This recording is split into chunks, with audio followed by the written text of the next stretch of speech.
bien, moi j'ai l'âge d'avoir connu les années 80 en essayant de jouer de la musique électronique. Ce qui veut dire que la petite histoire que je peux vous raconter, elle démarre en gros dans les années 80 et elle finira ce soir, en tout cas pour vous, avec un nouvel ensemble qui a un concept un petit peu particulier qui me semble qui arrive au bon moment, je pense, dans le rapport entre l'acoustique et l'électroacoustique. Et donc, dans les années 80, on a joué avec... moi, quand je sortais du conservatoire, on a joué avec un contexte très particulier en France, qui était que les musiciens choisissaient soit d'écrire instrumentalement de la musique contemporaine, soit d'écrire électroacoustiquement, électroniquement, de la musique concrète.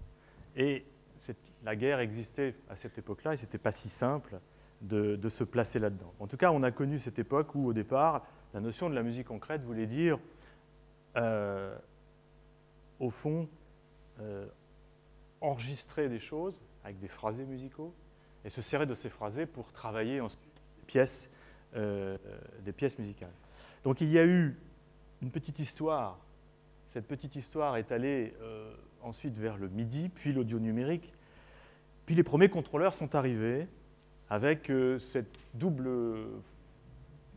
je ne sais pas, il n'y a peut-être que des spécialistes dans la salle, donc je n'ai peut-être pas beaucoup besoin de parler de ça, mais en tout cas avec la notion de ce qu'on appelle plutôt ici en France les hyper-instruments d'un côté.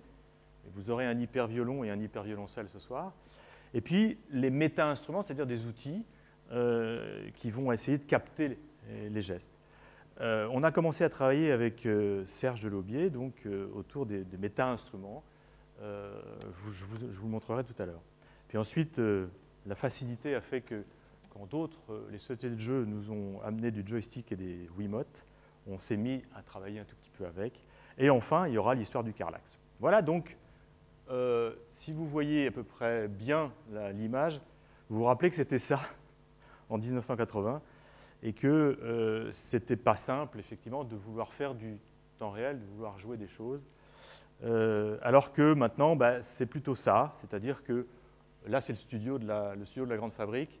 Donc vous voyez un certain nombre de gens devant leur poste informatique et quelqu'un debout qui va jouer, qui est en train de tester le méta-instrument numéro 3. Donc commençons avec ça. C'était mon premier travail à moi, en tout cas.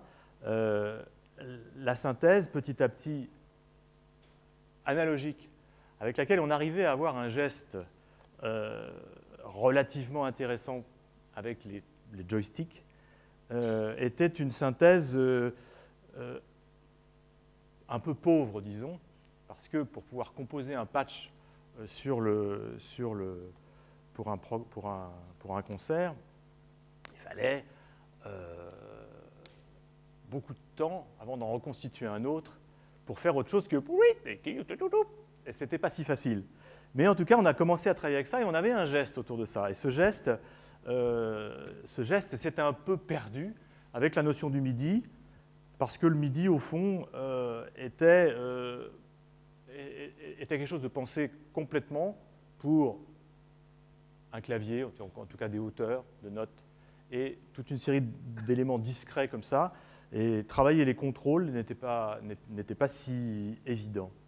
Donc, au tout début de cette volonté, moi, j'avais, dans les années 80-83, travaillé une cantate comme ça, où il y avait, alors vous ne le voyez peut-être pas en bas, mais il y avait un chef d'orchestre. En l'occurrence, là, c'était Ars Nova, c'était Philippe Naon. Et pour faire de l'image, on avait des très belles diapositives et qu'on essayait d'animer comme ça. Il y avait un système central avec un grand panneau. Et puis, il y avait des lumières et des diapositives qui étaient manipulées par des gens pour créer un petit peu de mouvement. Mais c'était une très, très belle matière qu'on a eu beaucoup de mal à retrouver après. Dans notre manière d'aborder la technologie,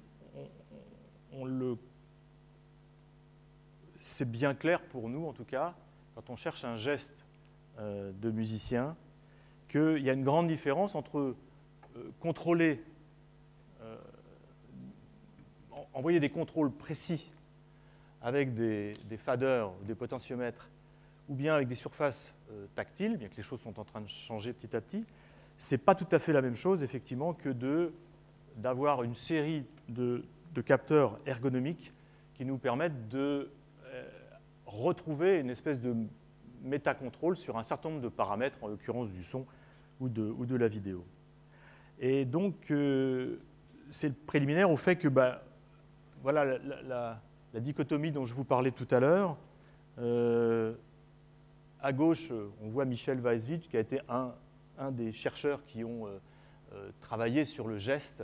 Et puis, à droite, on voit un hyper-instrument qui est celui de K.S. Macmillan, qui, en plus donc de la détection de la hauteur et du jeu, bien sûr, acoustique du violon, a toute une série de capteurs sur son archet.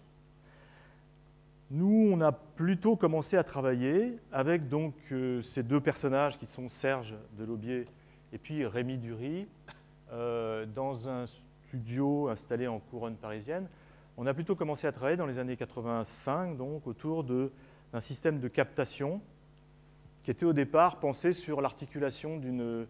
Vous voyez ce que c'est ce qu'on appelait une lampe d'architecte avant, c'est-à-dire qu'il y a en fait deux niveaux d'articulation, elle est accrochée à la table, et il y a plusieurs niveaux d'articulation qui ressemblent un petit peu au fond à notre poignet, notre coude, notre poignet et les doigts. Et donc on était accroché comme ça dans l'air avec un petit bout de tuyau métallique, et on avait 4 capteurs sous les doigts, et c'était extrêmement fatigant parce qu'on n'était pas posé. À cette époque-là, c'était de l'envoi MIDI dans une machine dédiée qui était un petit contrôleur dans lequel on programmait une interface pour aller ensuite travailler en MIDI sur les synthétiseurs. Alors, je suppose que tous ces mots-là, je n'ai pas besoin de les expliquer. Je sais qu'il y a des grands spécialistes et peut-être des moins grands spécialistes, mais c'était une norme à l'époque qu'on avait et qui était avant qu'on ait les normes audio numériques de l'ordinateur. Puis est arrivée une deuxième génération de méta-instruments, où cette fois-ci, on était posé, on les posait sur des pieds, et donc on avait les deux mains posées de chaque côté comme ça, et il y avait une série de captations à l'axe du poignet aussi, à l'axe du coude, à l'axe du poignet, et puis un petit peu plus de capteurs sous les doigts. Derrière, les premiers programmes, en l'occurrence, sorry, on est plutôt Max et pas Pure Data, mais en l'occurrence, les premiers programmes conçus à cette époque-là sont arrivés, et donc rapidement, on a conçu des instruments virtuels, musicaux un peu virtuels, autour des Max, de Max MSP. L'idée était quand même, pour moi en tout cas, que tout ça c'était la scène, et que j'avais un petit peu conscience à l'époque que la scène allait changer et qu'on allait pouvoir retrouver la notion disons, de l'opéra au sens large. On allait pouvoir retrouver cette notion et que bientôt il y aurait effectivement un chef d'orchestre pour y diriger aussi des instruments acoustiques, des instruments électroniques et une vidéo. Voilà un petit bout de la fin d'une pièce écrite dans les années 2000 alors vous verrez que le méta-instrument, on le voit très mal parce qu'il sera tout à fait sur votre droite. Il joue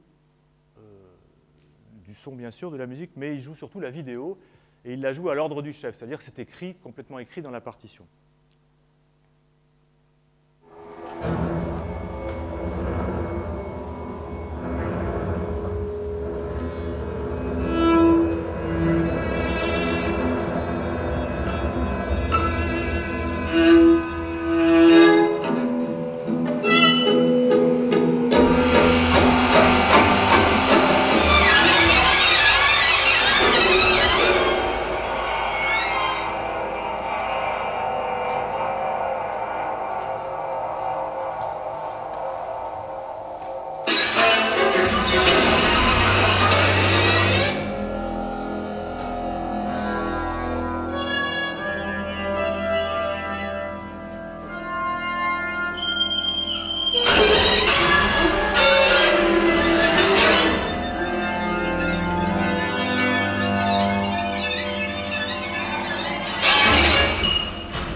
tout à fait caché sur la droite, vous le voyez presque pas.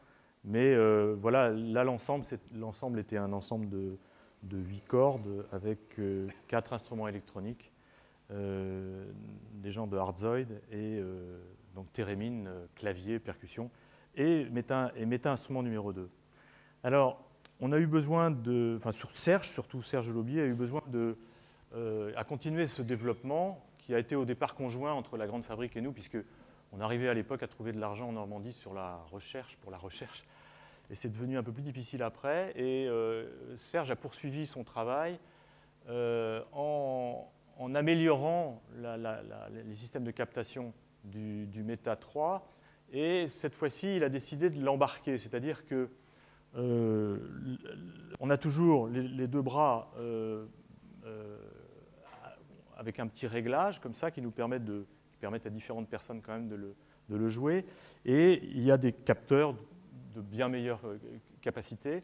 Il fonctionne plus vite, il est en Wi-Fi, il envoie des données nouvelles qui sont en Open Sound Control, et il a quelque chose de très intéressant qui est que du coup sous les doigts, on a effectivement une espèce d'assez bonne intelligence de la pulpe, c'est-à-dire que ce qu'on fait bien avec les doigts, c'est une pression relativement rapide, et on peut contrôler plusieurs doigts et donc avoir des pressions, 2 ou 3 pressions différentes à la main.